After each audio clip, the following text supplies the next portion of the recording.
അനിൽ മണ്ണത്തൂരിന്റെ പറയാതെ പോയ പ്രണയം എന്ന മിനിക്കഥയ്ക്ക് ശബ്ദ സാന്നിധ്യവുമായി ഫെബിൻ പെരിങ്ങാല. കോഴിക്കോട് ദേവഗിരി കോളേജിന്റെ മതിൽക്കെട്ടിനപ്പുറമുള്ള പോലീസ് ക്വാർട്ടേഴ്സിലെ 10ാം ക്ലാസ്സുകാരി.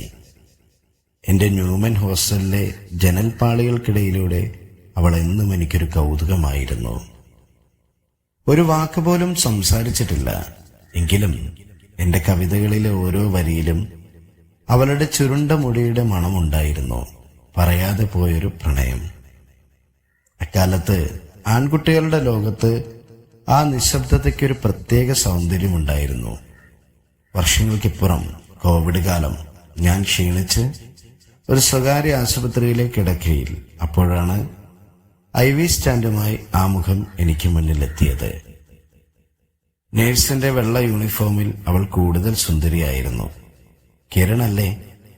അവൾ മെല്ലെ ചോദിച്ചു. ഞാൻ അമ്പരന്നു. നിങ്ങൾ? മതിലിനപ്പുറം എപ്പോഴും നോക്കി നിന്നിരുന്ന ചേട്ടൻ. എന്റെ അച്ഛൻ പോലീസായിരുന്നു. അവൾ ചിരിച്ചു.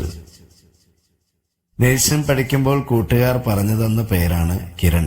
ഞാൻ അറിയാതെ ഇഷ്ടപ്പെട്ടിരുന്നു. പറയാൻ പറ്റിയില്ല.